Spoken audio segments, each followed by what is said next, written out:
I was gonna record. Addicted everything to being great. They gotta want it. Okay, they gotta I'm want it. gonna Okay, record I like know I'm this. crazy. I know I'm crazy. You know what? You can figure it out in 10 minutes just by talking to them.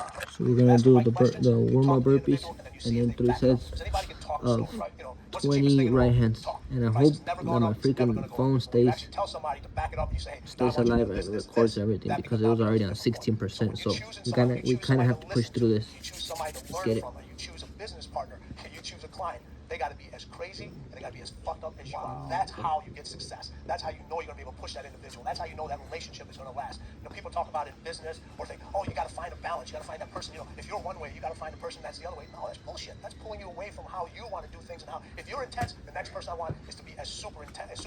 Now, those people around you, they got to be smarter than you are. Right. You don't want to surround yourself with people that, if you're the smartest person in the room, you need to get more people in the room.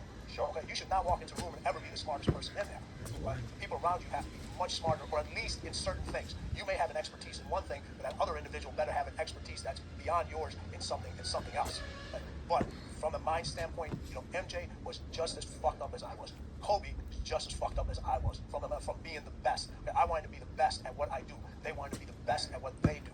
All right? So it's an attraction. It's an attraction, and those are the people that allow you to push them and allow them to. And they understand they want to get better. You know, they don't need to be motivated. Okay, they're like you tell them, hey, that's so interesting. They're not hiring you to come motivate. They already want it as bad as you. They want it, the best of the best. Already want it more than anybody else. There's a reason they're the best. You know, we talked about this earlier at lunch. They're the ones that are show up to practice early. And they're the ones taking the extra shots. They're the ones doing the wind sprints at the end. They're the ones, you know, getting treatment, taking care of their body. They're showing up. They're showing up on off days. So you're sending the guys home. You're saying you got to go home. You got to go home. You got to literally. You got to tell them to leave. You don't have to tell them to show up. You got to tell them to leave. That's enough. You know, you have people in your office. Yeah. And you look at it. You know, how many employees do you have now?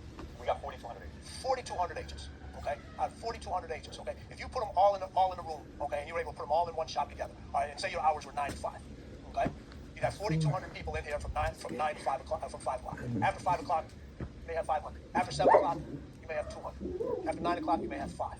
And then guess what? At the end of the day, there's gonna be one light left on. Maybe two, yours and somebody else's. That person's just fucking miserable. But you can count on that individual. You can count on that individual. Tell me first time with MJ. So what happened there? So how did you connect with MJ? How did you get to the point with MJ? This is how it originally started. So I sent letters out to everybody in the Chicago Bulls organization, all the players. But you have to be a historian of basketball to really know this, and you may not even know this because of your age. There was a player on the team named Brad Sellers, little skinny kid, 6'11", out of Ohio State. So I was like, okay, kid's got some talent, you know, needs some help physically. Maybe I can talk to him. So I sent letters to all the Bulls players. We're still rolling. Good. Hydrate. You know, young kid, he doesn't need any help. You know, he's the best. He's going to be great. He's going to be all that. I get one phone call back. Guess who's from? Michael. There you go.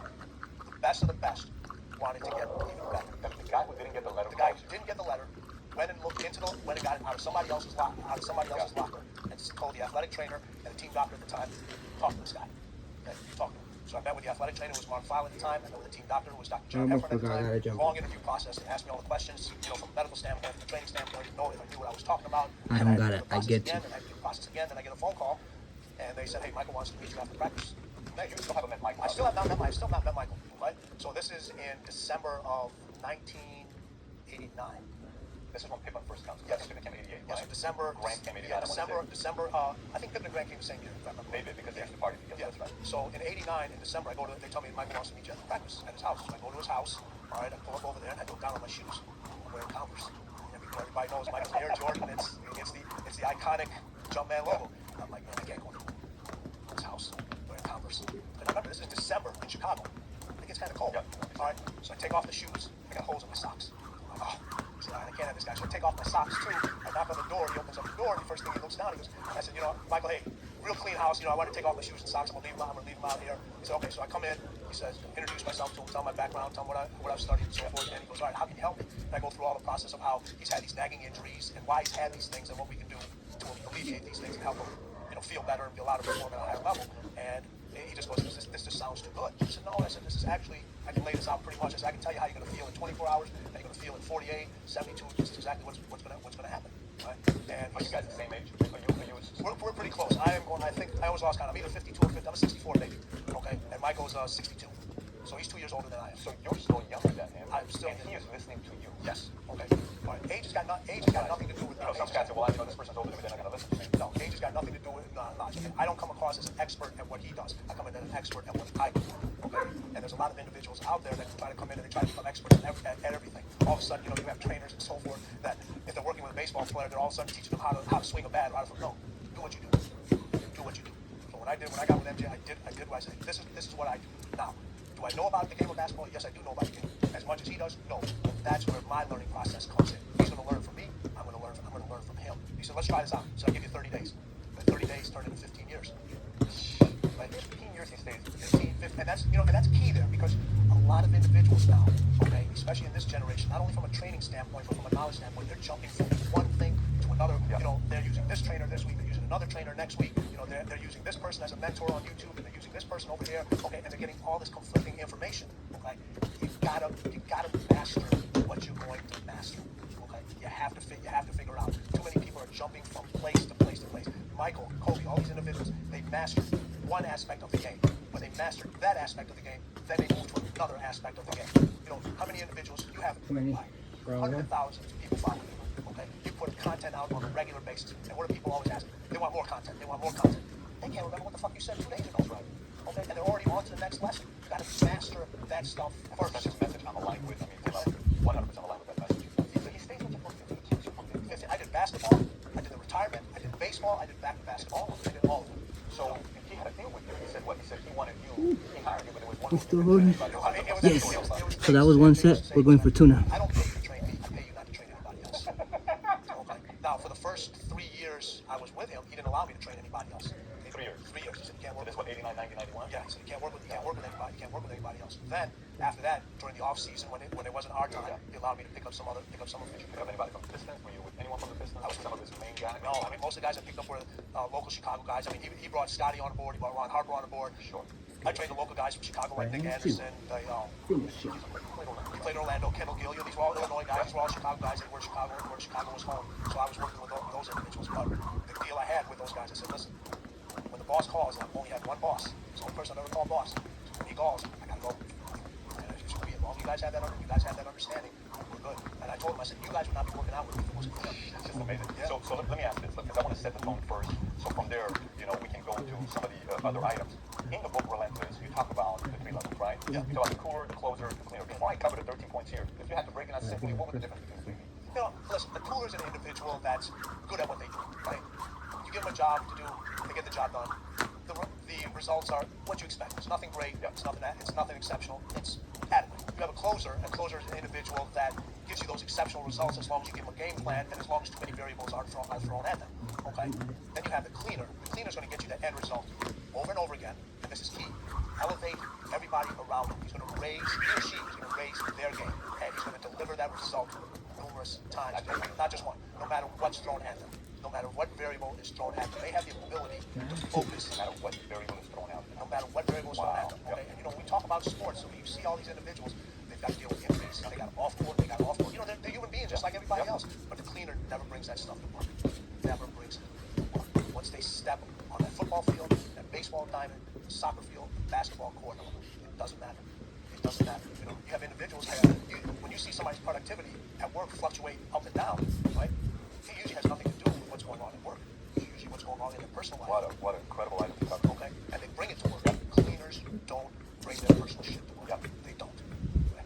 Michael had that. Can you learn that, or is that something that you had to... All of this can be learned. All 13 of them. All of this can be learned. Okay? And we talk about this in the Relentless system, how you're not born with this. This is something that can be learned. But what happens is everyone's going to hit adversity.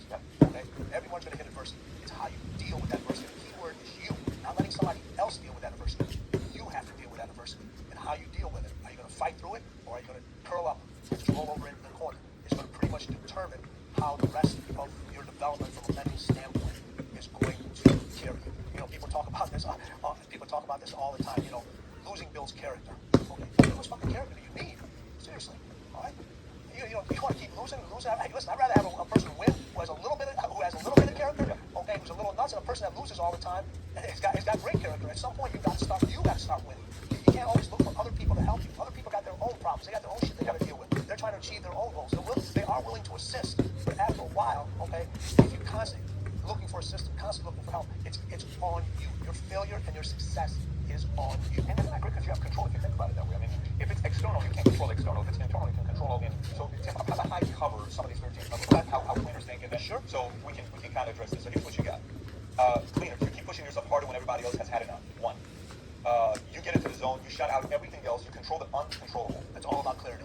Clear. All about clarity. Okay? The zone is about clarity. That's all it is. It's about the individuals that can block everything out, that can not only see. So you know what? You hear this about how many times have you watched sports and they say the person's thinking too much? Stop thinking. Yeah. Stop thinking. Just go out and play. But what happens when you tell an individual to stop thinking? What's the first thing they do? They start thinking. Yeah. Exactly. Do you know how many hours and years of preparation go into not being able to not to think about something? It takes years and years and years. Oh, of doing yes. the same It's still going. All right, over start and around over 3. and over again. Okay? Why does Learn how not to think. not to think? Wow. To be able to take a reaction and turn it into a reflex. That's what the greatest can do.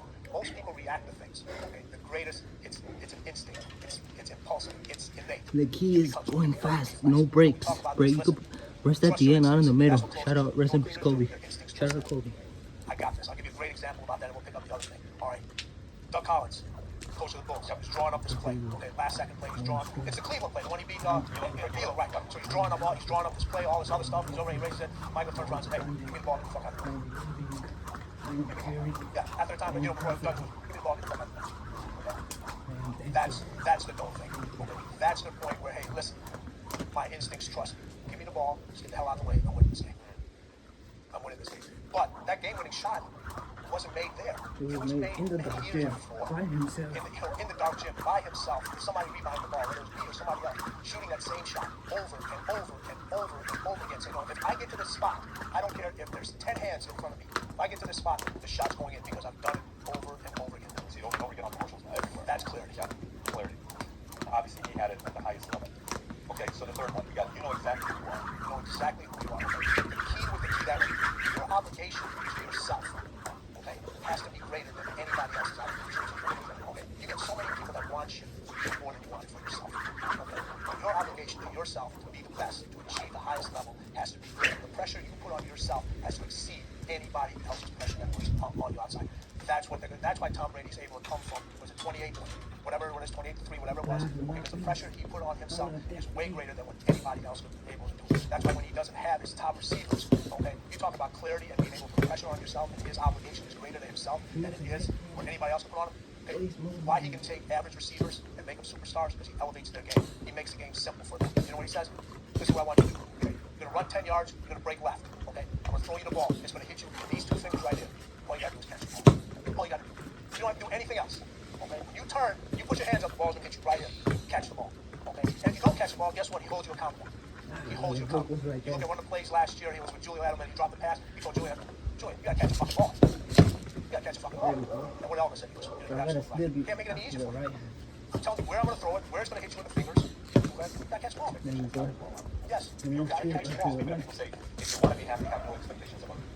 You heard that quote? If you want to be happy, have no expectations of others. How do you do that in a team environment where people are trying to win and do something like that?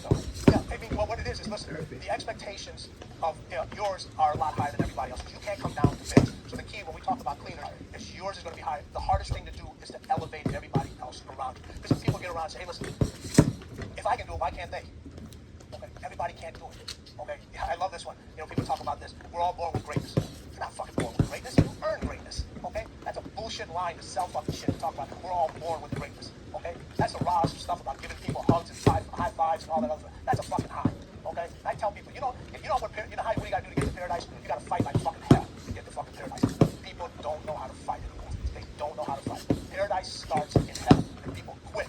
They don't know what to deal with, what's going on down there. When everybody's tugging at you, when they give you a pat on the back, in hell they don't give you a pat on the back. They're trying to throw you off this fucking window. They're trying to clip. So the ones that can fight, the ones that come back, those are the ones that succeed. Those are the icons.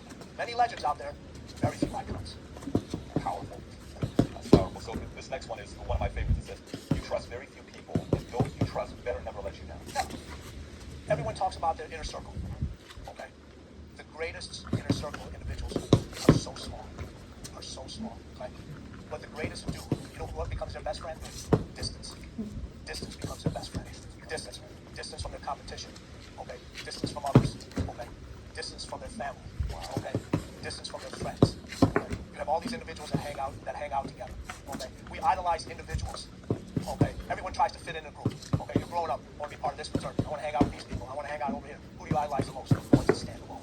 The ones that create distance between you and the competition and everybody else. Right? You have all your friends. They may have all started out together. What happens is when they know they can't keep up, they create distance. Okay, you want them to come with you, but they don't have the ability to. They don't have the discipline. They don't have the sacrifice. So distance has to become your best friend in order for you to achieve the best of what you want to do. I know these are completely different thoughts than what other people tell you. Surround yourself with positive people. You know what that means? That means lie to my fucking face so I can feel good about myself. That's what that means. Okay, you need to surround yourself with people that tell you you're fucking up. When you're fucking up, they tell you you're fucking up. You made a bad decision. You made a bad decision. Now, when you say you made a bad decision, now you gotta go fix it. So now somebody says, if this guy walks away and he's hurt and he's sensitive, then what do you do? You know what? I wait to see that. Well, first of all, those are the individuals I won't even work with. Okay, So that's a filter across the screen. it's a So filter. the guy can't handle you pushing him and giving you pressure. This is a filter. Yeah, exactly. You know what? And that's why in the category we talk about the 3 different categories. You talk about your coolers, you talk about your closers, you talk about your cleaners. Now, this is where you got to be very careful. You need all 3 in your company, your business, and your sports in order to succeed. If you only have one group of individuals, you're never going to make it. Okay? But the thing you got to understand is you might have a cooler who's a cooler at work who comes in, does what their expectations are low, they do what they're supposed to do, they leave during hours. They might be a cleaner in something else. Okay?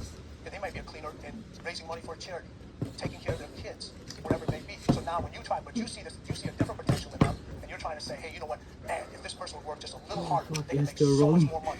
And Let's go. I want to help this individual. I want to push them. This is what. That's not what they want to do. That's not what their status is. Now we just gotta do 20 knuckle pushes. So we reset the pallet. Well, actually, I have to do. I get to do those every day. Hopefully, you do.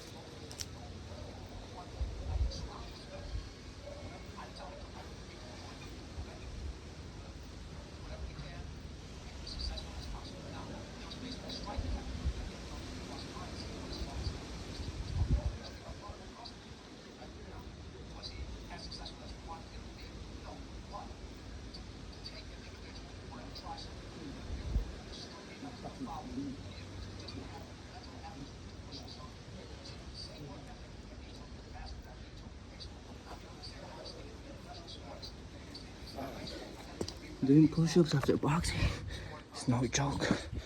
Peace out.